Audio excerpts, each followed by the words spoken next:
Vamos lá, amores. Ferrovias e rodoviário no Brasil. As estradas de ferro brasileira. A primeira coisa que, quando a gente fala de ferrovia, o que vem na nossa cabeça? A primeira coisa que tem que vir, que eu falei pra vocês. Qual que é a função dela?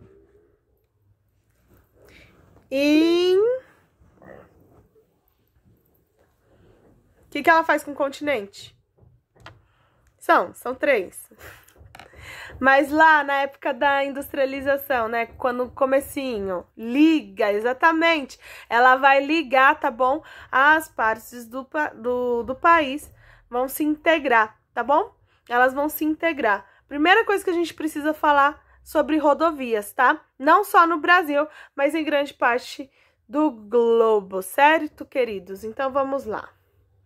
Em 1854, Rio de Janeiro, com o empenho do Barão de Mauá, foi construída a primeira ferrovia brasileira com apenas 14,5 quilômetros de extensão.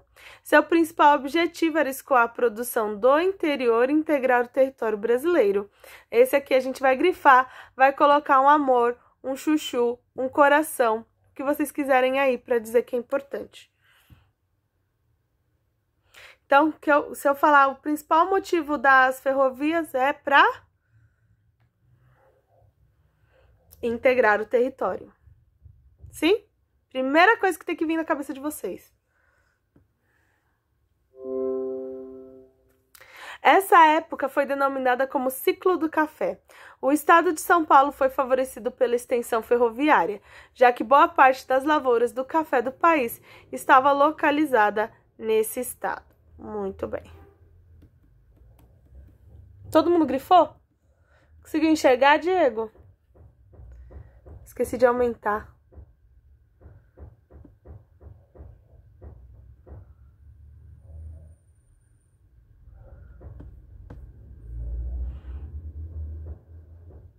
Tá dando pra ver, Diego? Sim. Ah, então tá.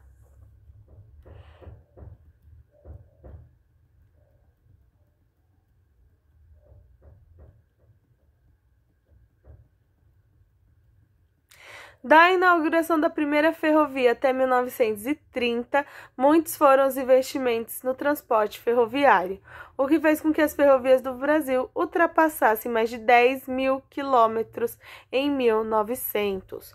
No entanto, o objetivo de interligar o país por meio das ferrovias não foi plenamente atingido, por isso a malha ferroviária ficou muito concentrada na região sul e sudeste. Essa aqui a gente vai grifar também.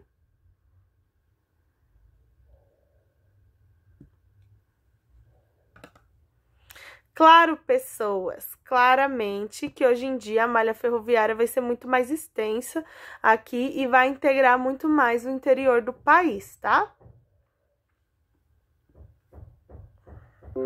As conexões que deveriam existir não eram possíveis, já que a estrutura, largura dos trilhos, as chamadas bitolas, era de diferentes tamanhos, dificultando os trens a percorrer muitos caminhos. A partir de 1930, a modificação da política de transportes, com maior investimento do governo nas rodovias, fez o sistema ferroviário entrar em decadência. Muitas ferrovias foram desativadas, até mesmo destruídas ou abandonadas em alguns trechos. Esse aqui a gente vai grifar também. Esse é o parágrafo todo. Lembrando que em 1930... está acontecendo, Getúlio entra no poder, tá? Getúlio Vargas.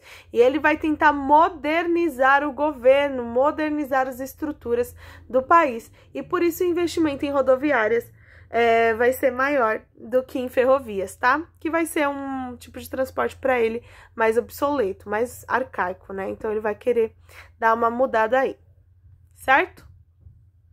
Todo mundo grifou? Sim. Ok.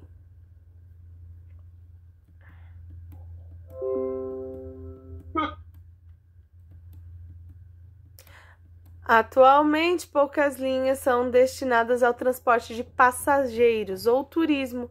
São usadas na maior parte para o transporte de cargas, principalmente os minérios e os produtos agrícolas.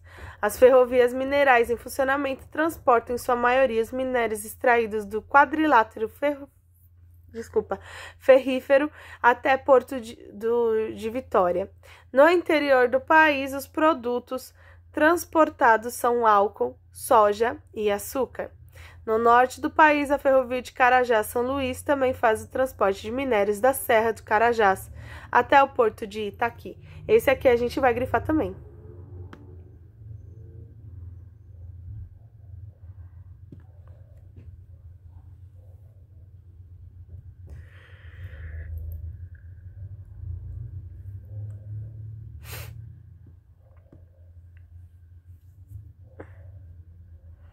Todo mundo grifou? Já grifei. Ok.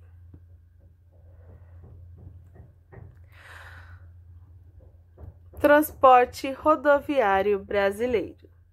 Com mais de 1,7 milhão de quilômetros, as rodovias que cortam o país em todas as direções tiveram grande crescimento e hoje o transporte rodoviário é o que mais movimenta o país. Esse aqui, ó, a gente vai grifar também. Então, qual é o meio de transporte mais utilizado, né? Vai ser o rodoviário no país. Tanto que quando teve a greve dos caminhões lá, todo mundo ficou enlouquecido. Certo? Não tinha gasolina, os ônibus pararam porque não tinha gasolina. Foi terrível. Também praticamente tudo precisa ser exportado, né? Importado aqui. Não, porque assim, a gasolina, por incrível que pareça, ela é brasileira, né? A maior parte. E a gente vende mais caro pra gente mesmo, não dá pra entender. Às vezes a mesma gasolina do... lá do interior, de não sei onde, pra aqui, pra São Paulo. Então precisa da gasolina pra tudo. Sim, isso mesmo. Pra tudo, né? Então, como eles não estavam trabalhando, aí gerou um caos gigantesco no país. Certo? Vocês lembram, né? Faz pouco tempo, faz o quê? Foi ano passado. Terrível. Parou o negócio, parou o Brasil. Muitas cidades surgiram, as quais vivem das estradas que as atravessam. Muitas das rodovias hoje são importantes rotas para o país, surgiram bem antes dos automóveis, na época da ocupação portuguesa. Então, gente, por passar, né, por determinados lugares, cidades vão nascer a partir dali. A gente viu isso até com os bandeirantes, né? Porque eles começaram a frequentar mais para o interior do Brasil, atrás de minérios, eles acabaram fundando cidades também, tá? Mesma coisa vai acontecer aqui com as rodovias. Certo, amores? Então, vamos lá.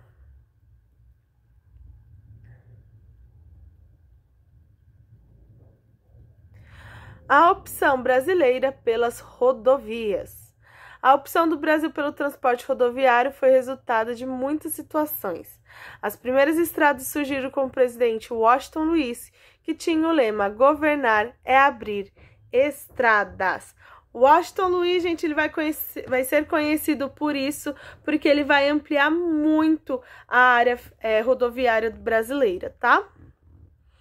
À medida que os automóveis e caminhões começavam a circular de maneira mais intensa pelo país, ocorreu também o desenvolvimento da indústria automobilística, que impulsionou o crescimento do transporte rodoviário. Essa aqui a gente vai grifar também, tá? Então, o transporte rodoviário vai crescer muito porque a indústria automobilística, principalmente aqui no Brasil, vai crescer muito e vai deixar mais acessível as pessoas a terem carros, né? Antigamente, o pobre tinha cavalo e o rico tinha carro. Hoje em dia, o pobre tem carro, o rico tem cavalo. Além do carro, né? Claro. Certo, amores? Em 1930 foi criado o DER, Departamento de Estradas e Rodagem, que utilizava estudos para abertura de mais estradas no território brasileiro. Então, a gente é praticamente todo integrado através de rodovias, tá, pessoal? Claro que algumas em melhores condições e outras em piores, tá? As rodovias de São Paulo geralmente são muito boas. Quando você sai de São Paulo é uma derrota. Já repararam isso? Não sei se vocês já saíram do estado por carro, mas geralmente quando você sai do estado por carro, as estradas começam a ficar meio precárias. Vamos lá. É importante saber que a abertura dessas estradas tem valor significativo para a engenharia e tecnologia, pois a dificuldade de alguns terrenos para construção impulsionou projetos inovadores, como a rodovia Anchieta, a Serra do Mar, em São Paulo, com túneis e pontes de áreas acidentadas e grandes desníveis. Então, olha só, pelo tipo de relevo que a gente vai ter, né, vai ser necessário o desenvolvimento de tecnologias, tá? Então, o campo rodoviário, ele também vai ajudar no desenvolvimento de novas tecnologias que vai impulsionar outros setores, não só o de transporte, mas em outros também, porque os terrenos eram extremamente difíceis de construir em alguns casos. E com esse avanço da tecnologia, facilitou e trouxe pra gente também um maior avanço tecnológico, certo? É importante saber isso aí também. Com a elaboração do Plano Rodoviário Nacional, em 1944, o crescimento das estradas aumentou consideravelmente. Ele obedeceu primeiro à ligação de grandes centros, São Paulo até o Rio, e as demais cidades ao longo do litoral, ligando assim norte e sul do país. A construção de Brasília no final dos anos 50, outras rodovias foram abertas em direção ao interior do Brasil, alcançando cidades como Cuiabá, Belém, Manaus e entre outras. A maior parte da malha viária brasileira encontra-se no Sudeste, aproximadamente 500 mil quilômetros. Olha só como a nossa malha viária ela vai ser muito extensa, tá? Alguma dúvida até aqui, gente? Tranquilo?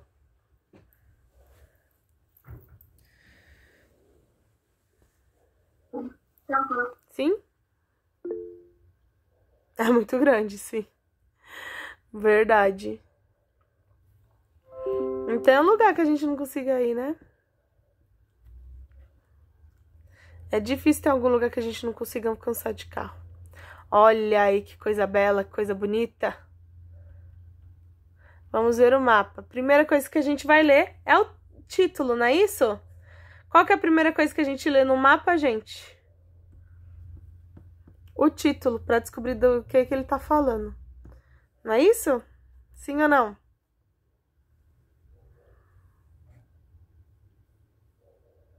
Em questões de extensão? Sim, ai, não lembro de qual não. Depois eu pesquiso, tá? Pra você.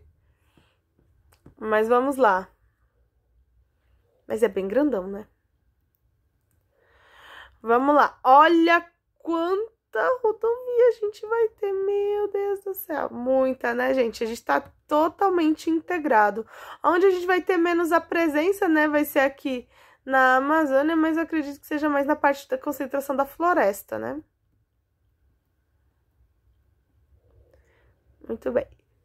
Estradas pavimentadas e as pontilhadas vai ser estradas sem pavimentação. Vocês podem ver que grande parte da malha viária ela vai estar pavimentada, né? Salvo alguns lugares, grande parte dela vai estar assim pavimentada. Pode ter buraco? Pode. Mas pelo menos não é tanto assim. Certo, amores? Babies, eu vou parar de apresentar porque a gente chegou no Vamos Observar, tá? Então, vamos lá. Observe atentamente o mapa da página anterior e responda. Onde está concentrada a maior parte da rodovia, gente?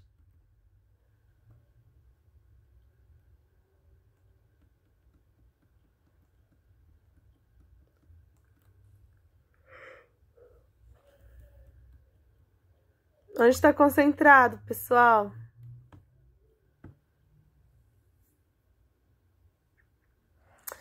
Não só no Sudeste, né? Mas em toda a faixa litorânea ali. E também no Centro-Sul, né? Aqui do Brasil, vai estar bastante concentrado. Então, vai estar concentrado na faixa litorânea brasileira e também no Centro-Sul. Vamos lá para 2. Essa aqui é pessoal, né?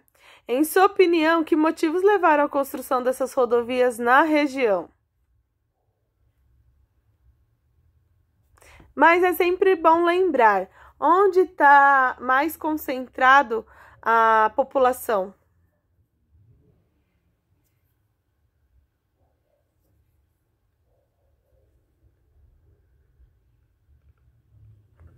No Sudeste, mas na faixa litorânea também, né? Toda a faixa litorânea do Brasil, ela vai ser bastante concentrada. Vai ter muita concentração, tá? Não só no Sudeste, tá, gente? Claro que a gente vai ter uma concentração populacional muito grande aqui por conta de São Paulo, Rio de Janeiro e tudo mais.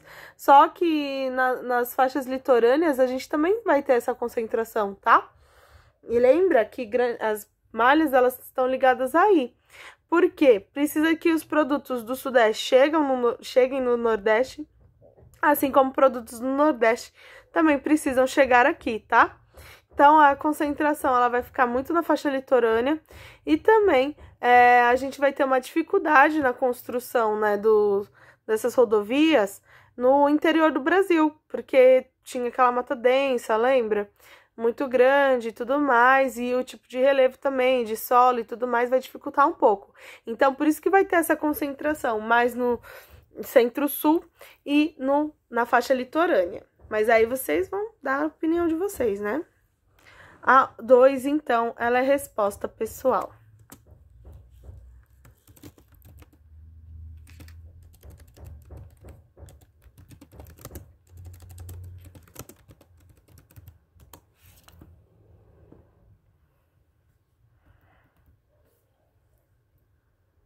Três. Após a era Vargas, o transporte rodoviário passou a ser prioridade no Brasil. Que fatores colaboraram para essa opção? No caso, amores, vai ser as instalações das indústrias, né? Que vão vir vai ter um forte crescimento na era Vargas, as indústrias.